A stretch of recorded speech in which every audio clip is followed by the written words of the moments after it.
Shabbat Shalom, ladies and gentlemen, and welcome to the Hunting Blind with Dael.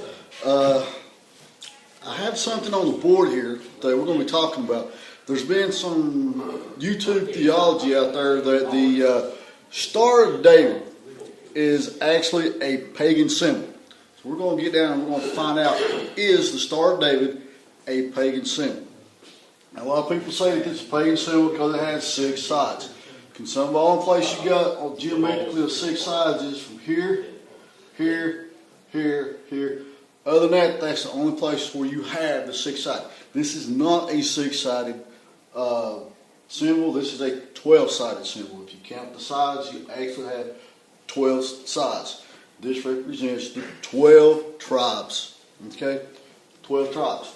So, I'm going to have one of my language experts come up here. And he's actually going to write up here the Star of David in Hebrew, and he's going to show you something and where you can find it at. An ancient symbol, just like this, from way back when. Caleb, Nanney, come on in here. The Star of David. Now, what would this be in the Hebrew? I'll write it. I guess I'll write it right here for you. Let's see here.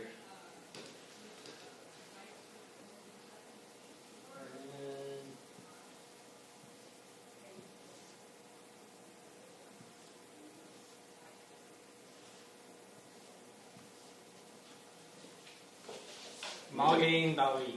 Magen David. Okay, now what are the letters?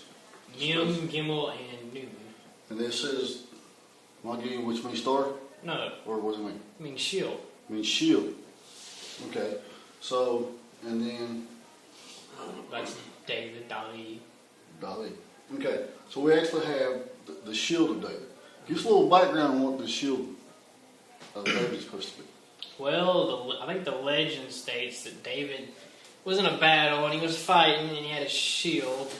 And somewhere in the battle, the shield broke apart and that's what was left of it, in that shape. Okay.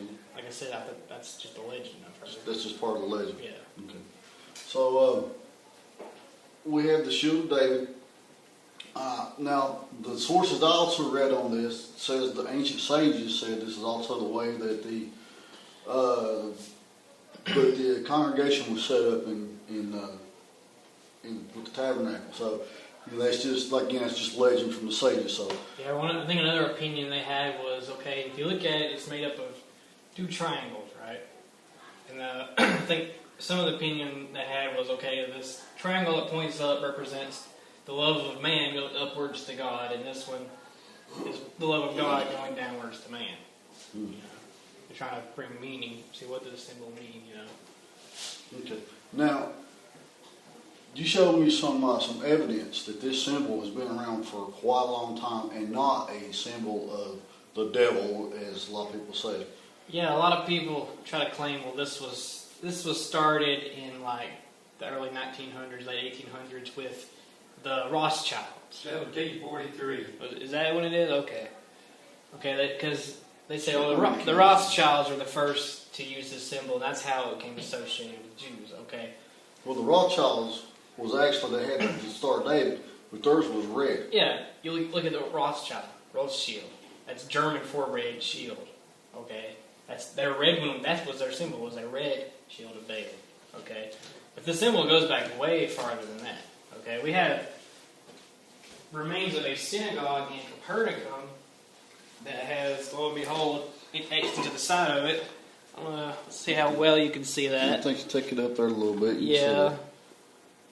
Okay. This is actually what? Remains of a synagogue. Remains of a synagogue in Capernaum. Mm-hmm. Okay. Now we know that the synagogue of Capernaum, because that's where Paul went and preached that. And in the Leningrad Codex, which is, I think, goes back to the 1100s. As far as I know, it's the oldest complete copy of the Tanakh. I might be wrong about that. But right there on it, you have the symbol again.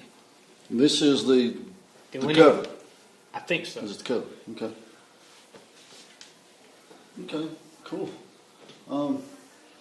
So we have all this evidence, and of course, we've got YouTube theologists and all this out there who's saying, well, this is pagan, but like pretty much which they describe with the Lord God and all that, which we went and discussed in earlier lessons.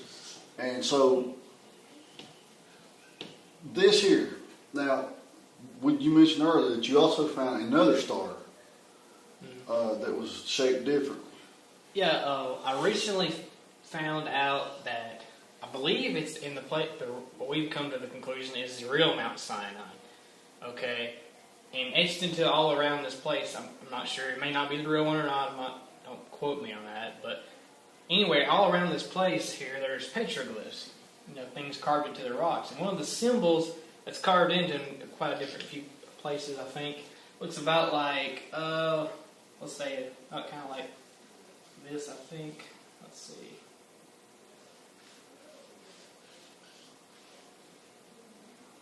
A six-pointed symbol. Still had the 6 sides. Mm-hmm. Now, we know that the Mount Sinai is not the Sinai in the Sinai Peninsula, but is actually in Arabia. I'm pretty sure it was that same one. I'm not positive. But. And so there's this 6-pointed symbol. In the obelisk of, what's that Assyrian's name? I can't remember. Is it Sennacherib or something like that? Well, anyway. Yeah, you know what I'm talking about. Well, it's called the obelisk of that fella. And it depicts the scene of the Israelites going into captivity, okay, by the Assyrians. Now, one scene, it has King Jehu submitting to the king of Assyria, and above his head is a symbol just like that. Where above the king of Assyria's head is the winged solar disk, the symbol of Assyria. So you got the 2 symbols of each nation showing things. Okay. Well, so it could be that this is a later style of that. Okay. Well, I could actually, pretty much look at it to see that. So, okay. Well, ladies and gentlemen, I'm going to show you something that I did some studying on because I appreciate you showing this is the shield. And actually, I can also see this also as a shield being set up. Let's take a look at it. We'll talk about this representing the 12 tribes. Christian, we find that the setup of 12 tribes in Numbers 2, Numbers 2 verses 3 through 24. In fact, I'm just going to let you, instead of reading things, start here and go start reading.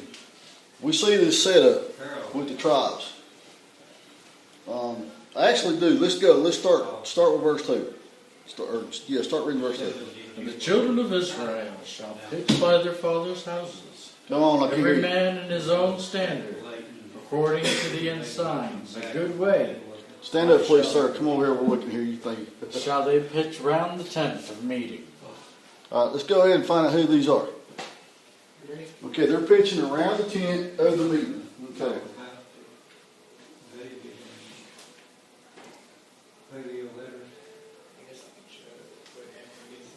All right.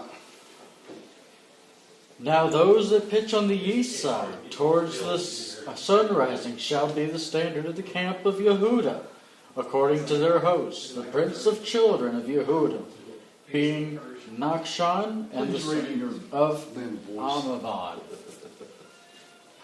All right, we have Judah. Okay.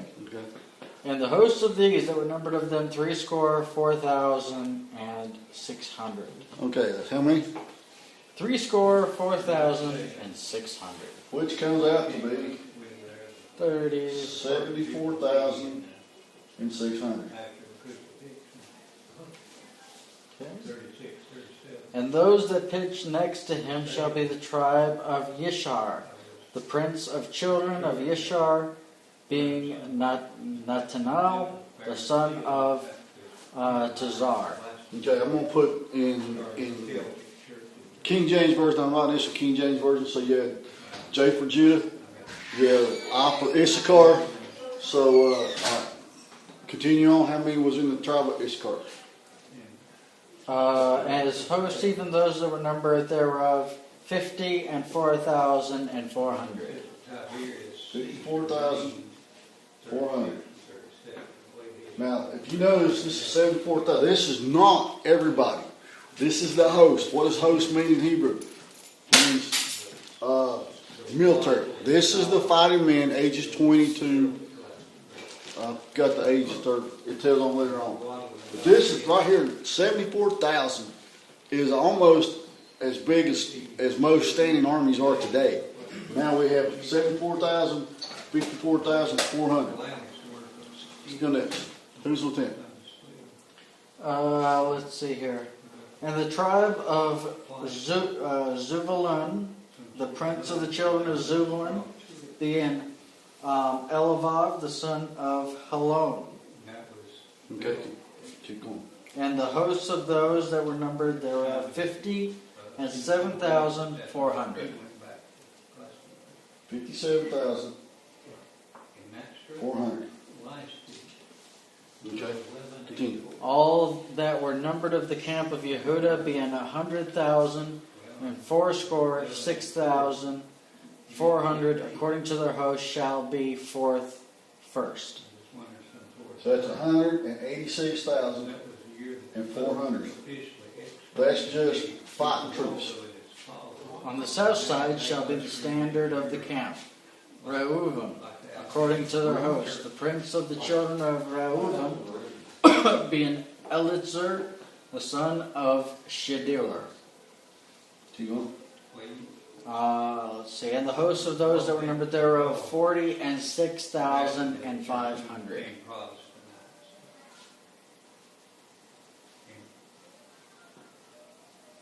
Okay. And those that pitch next to him shall be the tribe of Shimon. The prince of the children of Shimon being Shumalel, the son of Zitzur Shaddai. And the hosts of them that were numbered be 50 and 9,300. And the tribe of Gad, the prince of the children of Gad, being Eliasaph, the son of Reuel. And the hosts, even those that were numbered of them, 40 and 5,650.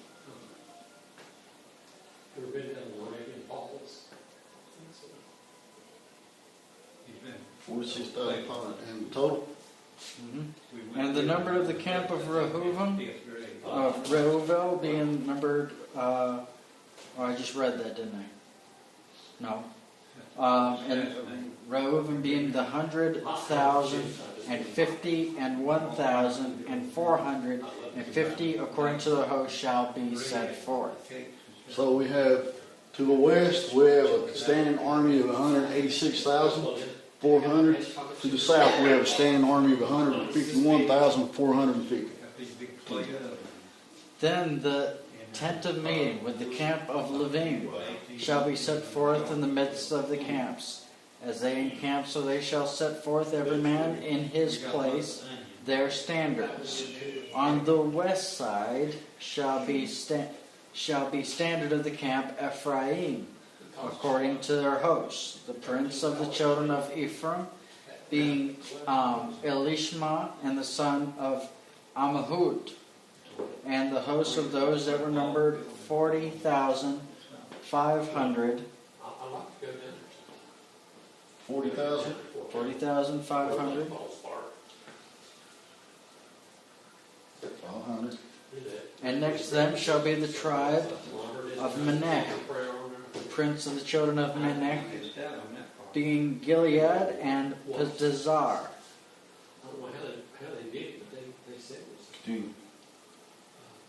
Okay. And the hosts of those were numbered of them 30 and 2,200. The tribe of Benjamin, the prince of the children of Benjamin being Avidan, the son of Gedoni, and the hosts of them were numbered 30 and 5,400. Okay, for a total of... Well, it said, as I read, and his hosts were numbered of them 30 and 5,400. And that were numbered the camp of Ephraim, being 100,000, 8,000, 100,000, 8,000, and 100 according to their hosts shall be set forth third. So we got 108,000 and 100. So now we have a standing army in the west, 186,000. Standing army in the south. This is south, north, east, and west. So in the west we have 108,000. This is camp. On the north side shall be the standard camp of Dan, according to their hosts, the prince of children of Dan, being Ashazar, the son of Ammishaddai. And the hosts of those numbered them 62,700. Okay, it'll be 62,700. And those that pitch unto them shall be the tribe of Asher. The prince of the children of Asher, being Pagalel, the son of Akron. And the hosts of those numbered of them 41,500. 41,500. And the tribe of Naphtali, the prince of the children of Naphtali, being Achra, the son of Anan. And the hosts of those that are numbered of them 53,400. 3,400 for a standing army of. And all that were numbered of the camp of Dan, being 100,050, 7,600 shall be set forth, and most by their standards. Okay. So we have standing army in the west under the banner of Judah. Judah the lion. 186,000.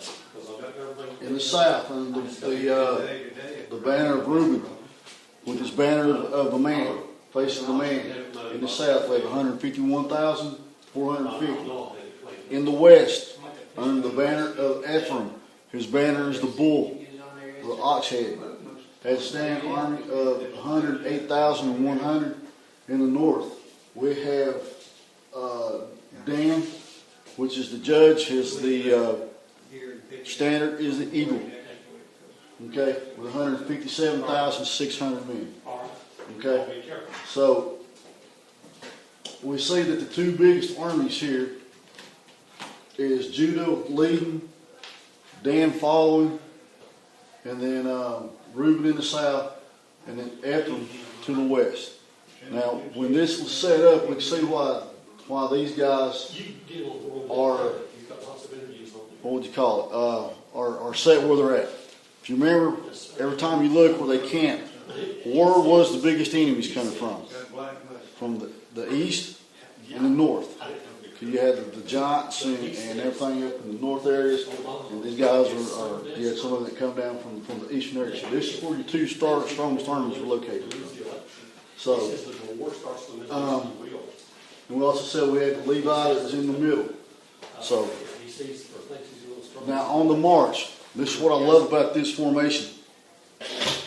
This Star of David, so to speak, is the perfect, how could you say it, the perfect formation to march in when you're on the march. Remember when it says they're on the go, that they get up and they march. But it changes. Okay?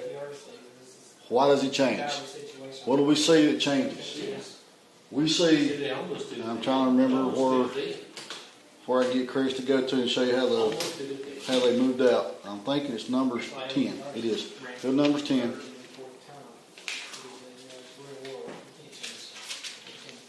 We're going to see how they marched when they started marching. I think it's 10. Number 10. I think verse 3 maybe. And then they shall blow with them, the assembly shall gather themselves at the door of the tent of meeting. And if they blow but with one, then the princes at the heads of the thousands of Israel shall gather unto you. And then you blow an alarm, the camps that lie on the east side of their journey, and they shall blow the alarm at the second time, and the camps that lie on the south side shall set forward, and they shall blow an alarm for their journeys. But when the assembly is to be gathered together, you shall blow, but not sound the alarm. And the sons of Aaron, the Kohanim, shall blow the trumpets, and they shall be to you a statute forever throughout your generations. And when you go to war in your land against the adversary that oppresses you, then you shall sound the alarm with the trumpets, and shall be rendering unto before Yahweh your Elohim, you shall be safe from your enemies. Also into the day of gladness, and to the appointed seasons of your new moon, shall you blow the trumpets over the burnt offerings, and over the sacrifices, and over the peace offerings, that they shall be for a memorial unto Elohim. I am Yahweh your Elohim. And it came to pass the second year, the second month of the 20th of the month, in which the cloud was taken up over the tabernacle of testimony, the children of Israel set forward their stages in the wilderness of Sinai, and the cloud abode in the wilderness of Paran. And they took their journey according to the commandment of Yahweh by the hand of Moshe. In the first place, the standard of the camp of the children of Yehudah set forward according to their hosts is the host of Nachshon, the son of Amminadab. And over the host of the tribe of the children of Yishachar, the Natanel, the son of Tazar. And over the host of the tribe of Zebulun was Elivav, the son of Hurlon. And the tabernacle was drawn of, and the son of Gershon, the son of Mariar, and the bore of the tabernacle set before. And the standard of the camp of Reuven sent forward according to their hosts, and over the host of Elitzur, the son of Shedeur. And the host of the tribe of the children of Shimon was Shemuel, the son of Tazur Shaddai. And over the host of the children of Gad was Elisav, the son of Duel. And the Kettites, the bearers of the sanctuary, set forth the tabernacle might be set up against their coming. And the standard of the camp of the children of Ephraim set forward to the coming of their host, the host of Elishama and the son of Ammihud. And the host of the tribe of the children of Manasseh, and the Gilad, the son of Pedazur. And over the host of the tribe of the children of Benjamin was Avidan, the son of Gidoni. And the standard of the camp of the children of Dan, which was the rearward of the camp, set forward according to their hosts, over the host of Achiezer, the son of Ammishaddai. And over the host of the tribe of children of Asher was Pagalel, the son of Akron. And over the host of the tribe of children of Naphtali was Achrai, the son of Anan. Thus the journeys of the children of Israel, according to their hosts, had set forward.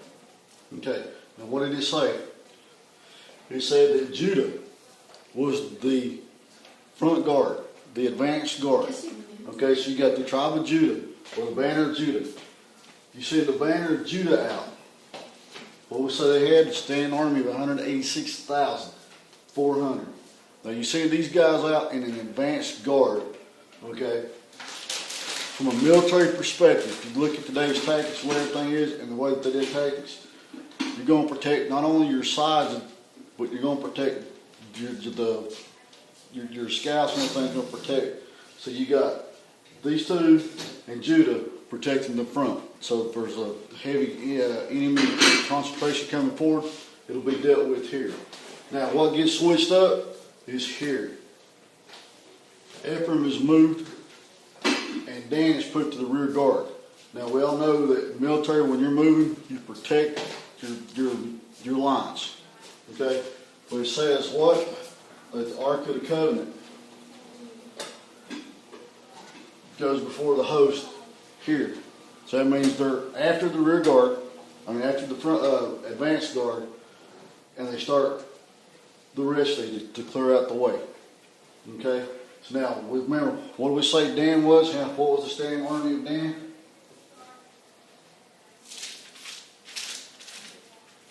And 108,000. Oh my bad. Nope. 157,000. 157,600 men. Now, what happened to the Israelites when they come out of Egypt? When they was on the move to start with? Amalek did what? He always hit what? In the rear. Okay? So now we see that the rear is being protected. Your rear guard is these three here. Okay? It's Dan, Asher, and Naphtali.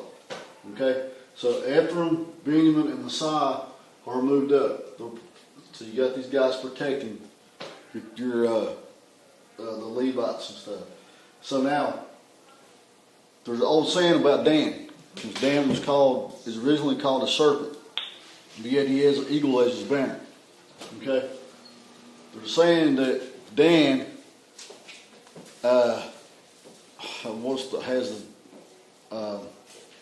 Dan was the sting. I'm thinking as it goes, Dan was the ones that did the stingers. I can see this actually happening because this is, like I said, this is a beautiful military layout. This is a beautiful military march. Because if you look at this, ladies and gentlemen, what do you have here?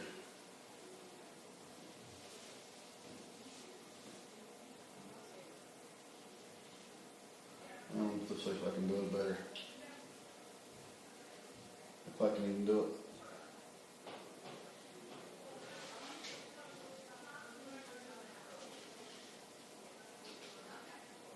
My drawing's so bad it was an accident.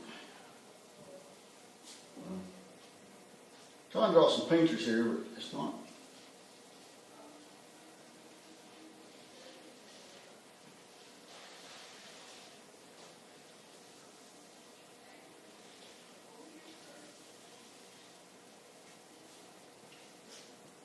Fits perfectly. Military, I love it. You have the shape of the scorpion. You have your guys out here protecting your fronts. You got Dan in the rear, which says Dan has the sting in his tail. Protected when it's moving. Now that's just me saying it from the military point of view. It's something to look into. Like I said, but we found out that the Star of David, okay, is not, I'll say again, is not a pagan symbol. Okay?